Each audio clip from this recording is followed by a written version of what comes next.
Mearns. Madam Deputy Speaker, I'm also grateful to my honourable friends and members for Hayes and Harlington and member for Easington for securing this debate via the Backbench Business Committee and bringing to our attention the fact that the WOW campaign had achieved 104,000 signatures on their petition on the DirectGov website. Madam Deputy Speaker, the fact that this motion is having to be considered by Parliament, I really believe, is an indictment of our political system. It is an issue and a cause that I have previously brought to the House's attention via a debate in Westminster Hall a little over a year ago, and I'm pleased to say that it continues to receive the deserved consideration of this House as a wrong that needs to be righted. The truth is, we don't need an independent cumulative impact assessment to tell us what is going on. Members in this House every week have to deal with the devastating damage caused by the so-called welfare reforms. In my own constituency of Gateshead, they are having a profound impact on people's lives, disproportionately affecting disabled people, their carers and their families, causing unmeasurable anxiety and suffering, a real and tangible human suffering caused by the policies and the implementation of those policies by this government. We know what the impacts are. We support this motion purely as a means of exposing the truth.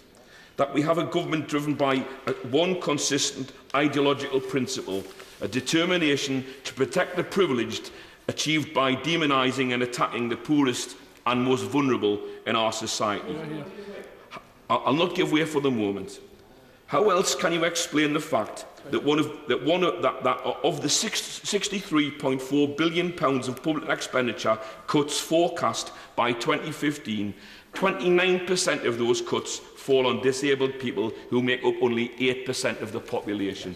And even worse, how else can you explain that those with the most severe disabilities, who make up only 2% of the population, have to endure 15% of the cuts? Can we, in the face of this, continue to regard ourselves as a civilised society?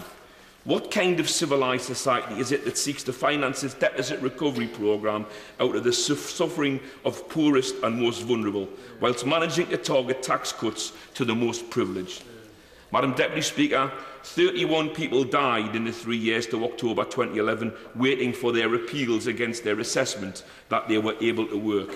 And BBC's Panorama programme in July 2012 reported that on average, 32 people died every week that the government had declared could be held into work in the medium term. Will my honourable friend give way? Happily give way. I'm grateful. My honourable friend's making some excellent and powerful points, but does he agree with me that the work capability test is not fit for purpose, and that to take a template from an American healthcare model on the descriptors is an absolute nonsense? Yeah, absolutely right. Well, I'm about to come on to that, Madam Deputy Speaker, and I couldn't agree with my honourable friend more. Put bluntly, this government, the DWP and their agencies, are telling us repeatedly that people who are dying are fit for work. Between January 2011 and November 2011, some 10,600 ASA claims ended and the date of death was recorded within 6 weeks of the claim end. This government has repeatedly refused to release updated 2013 statistics for deaths within 6 weeks of the end of an ASA claim, calling such requests for information as vexatious. Madam Deputy Speaker, 4 people a day are dying within 6 weeks of being declared fit for work under the work capability assessment. It is scandalous. It is a scandalous and indictment of this place.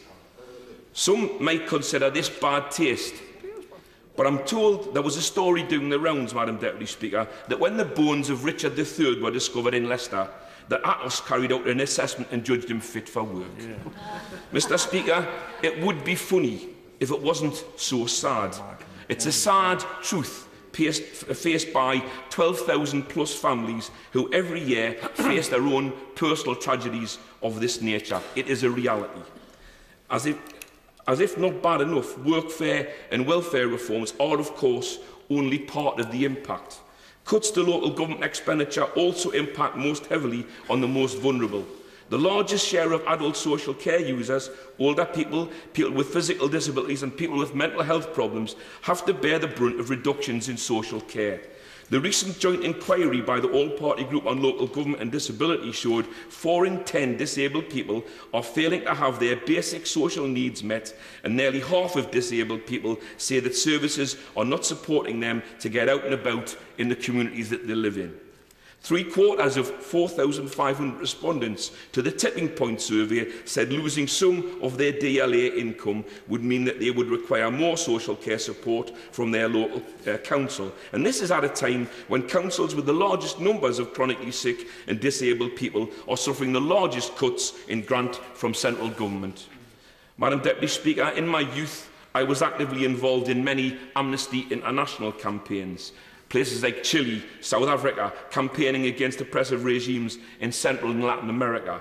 But in my youth, I would never have imagined that in 2014 it would be the United Kingdom that would be the subject of an amnesty campaign, yet at its AGM in 2013, Amnesty